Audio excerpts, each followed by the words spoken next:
Welcome to P-eduKUL digital platform. Now we will start. So let's do the third chapter, linear regression of part 2. So we will start with the meaning and types of regression. So first we'll see what do you mean by the regression. We have already seen how to solve the one variable equation, two variable equation, quadratic equation up till grade 10. Now we are going to learn how we are going to deal with the what you can say the prediction of if we know one variable. So it is basically if we know the value of one variable, then we are predicting the value for the next further part, or we are finding out the value of the other variable. So the line regression is a method of predicting the value of one variable when the values of other variables are known or specified. So if it is specified, we can predict. If it is not, it is unknown, then we can find out the values as well. So the linear regression proposes that the relationship between two or more variables is described by a linear equation. So this is something what we can say that equation in two variables. And that's why the linear equation used for this purpose is called linear regression model. A linear regression model consists of linear equation with unknown coefficients, and unknown coefficients in the linear regression model are called as parameters. So simply, instead of saying the coefficients, we are calling them as parameters in linear regression model. Now observe the values of the variables are used to estimate the unknown parameters of the model. So this is something related to correlation as well. Correlation analysis is used for measuring the strength or degree of the relationship between the predictors or independent variables, and then the response or dependent variable. So as usual, when we talk about the linear equation, there are independent variables and dependent variables. So sign of correlation coefficient indicates the direction, that is whether it is positive or negative, and the relationship between the variables, while the absolute value, that is the magnitude of correlation coefficient, is used as a measure of strength of the relationship. So it's simple, we are actually predicting the values. The correlation analysis is a part of regression analysis and is performed before the performing regression analysis, because to find out the line of regression we need the correlation coefficient, that is the sigma x and sigma y. So the purpose of correlation analysis is to find whether there is a strong relation between the two variables, right? So the linear equation will be helpful for prediction only if there is a strong correlation between the two variables. This is very important part of this chapter. So now there are types of linear progression. The primary objective of linear regression is to develop a linear equation to express or represent the relationship between the two or more variables. Then the regression equation is the mathematical equation. It's not simple equation that provides prediction of values of the dependent variable based on the unknown or given values of independent variables. So when the linear regression model represents the relationship between dependent variable and only one dependent variable, then the corresponding regression model is called as a simple linear regression model. There is only one dependent, one independent. That's it. So the linear regression model represents the relationship between the dependent variable and two or more independent variables. Then the corresponding regression model is called a multiple linear regression model. If the variables are more than two, then it is called as multiple. If it is only one, then it is called a simple. So let's see a few examples. A firm may be interested in knowing the relationship between advertising and the sales of products. This is very important kind of a relation, so that it can predict the amount of sales for the allocated advertising budget. A botanist wants to find the relation between the ages and the heights of the seedling in his experiment. A physician wants to find the relationship between time since a drug is administered and the concentration of the drug in the bloodstream. So this is all about the examples of one-to-one variables. That is the simple linear regression. Now we will see the examples for multiple linear regression. Multiple linear regression means what? There are multiple variables. Okay, dependent variables are multiple. For example, the amount of sales of product is associated with the several independent variables as price of product, amount of expenditure on its advertisement, quality of the product, and the number of competitors. Same product, if 3-4 companies are selling, then obviously there will be a competition. Then there will be a competition of what we can say the price, the quality, the what you can say the advertisement, how do you present that product in the market. So this all things matters when it comes to the sale of a product.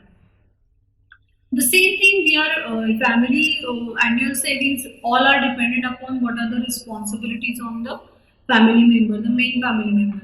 Annual income is like what you can say only the 1% or 2% are getting it. But the dependent variables are many like the family size, then health issues, that health conditions of the family members, the number of children who are in the family, so their education, their expenditures, all dependent upon one family member. So here the income, if we consider as one variable, then the dependent variable are all those, the what you can say the expenses which are divided into different criteria. Then the next is the blood pressure of a person is associated with several independent variables. Like blood pressure increases or decreases, whatever the things are, it is not only on the what you can say the one perspective or one perspective. It is based on age, weight, then level of blood cholesterol, and the level of blood sugar. All the things are what you can say affecting the blood pressure of a person, and then the consequences of high blood pressure and low blood pressure they are different from this. So we are not considering here the effect of what you can say the high blood pressure or low blood pressure. We are just simply thinking about the blood pressure of a person is dependent on what all different variables. Okay, so there is, if we consider one variable, certain times there is only one variable connected and certain times there are multiple variables connected. So that is nothing but the multiple linear regression. Now let's see next is fitting the simple regression equation. So consider an example where we wish to predict the amount of yield, crop yield as a linear function of the amount of fertilizer applied. So there are two kinds of variables, amount of fertilizer and then yield. 4300 kg. So if I am using what we can say 30 kg per acre, then I will be getting 4300 kilograms of crop. Like this the data is given. So the amount of fertilizer applied to variable used for the purpose of making the prediction. Therefore it is independent variable and is denoted by x. X is independent. You can take any value for x. You can take any number of kgs of fertilizer for the per acre. But then dependent upon this will change. Okay, let's see the graph for this. This 3.1 diagram shows the amount of fertilizer and crop yield for 6 cases here, all them. And these pair of observations are used to obtain the scatter diagram. This is the scatter diagram. It's a regular, what you can say, the plotting of the points. Now there is one more method that is called as method of least square. The principle used in obtaining the line of best fit is called the method of least square. The method of least square was developed by this legendary and Carl Friedrich Gauss independently of each other. Let us understand the central idea behind this. So suppose say x1, y1, x2, y2, x3, y3 and so on, these are x and y are the different what we can say the pair of values. Then the equation can be written as y cap is equal to a plus bx, which is read as y cap. And this equation is called as prediction equation. Means if we know value of x, we can find out value of y. And xi is the value of independent variable, y is dependent on x. So it's simply the equation in between x and y. That's it. So what we are going to do exactly in this, so the observed value yi and the predicted values y cap, y do not match perfectly because observations do not fall on a straight line. Just like we have seen the scatter diagram before, the observed values and predicted values are called the errors of the residues. So this is how we get the differences, and then we write the equation as yi minus yi cap.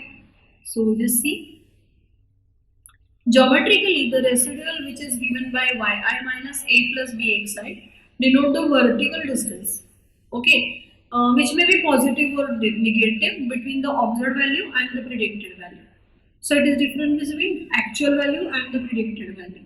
And then what is the formula for this? Yi minus yi bracket square, yi cap bracket square.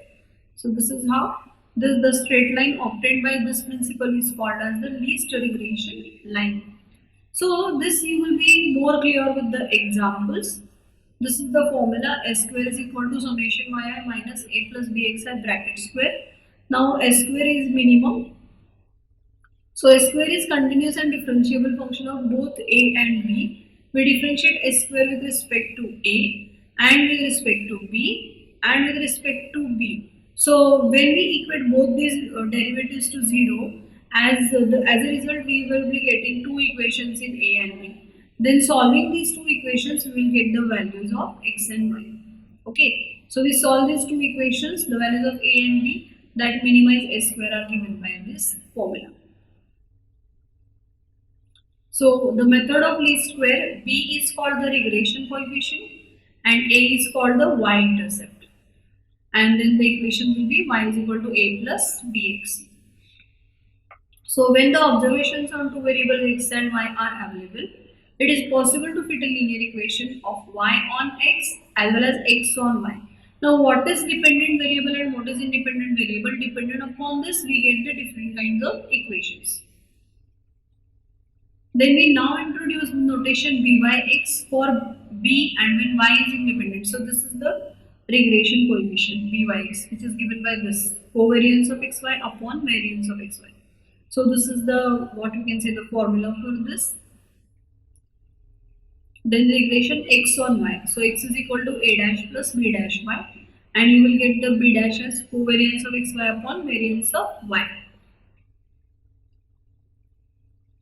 And then you will get the equation by putting the value of x is equal to a dash plus b dash y, and then y is equal to a dash plus b dash x. The two equations you will get it as and when as per the requirement. So x minus x dash, b dash into y minus y bar.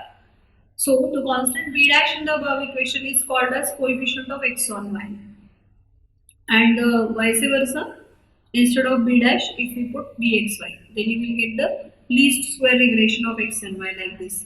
So the equation will be x minus x bar byx into y minus y bar, and another equation you will get it as y minus y bar bxy into x minus x bar.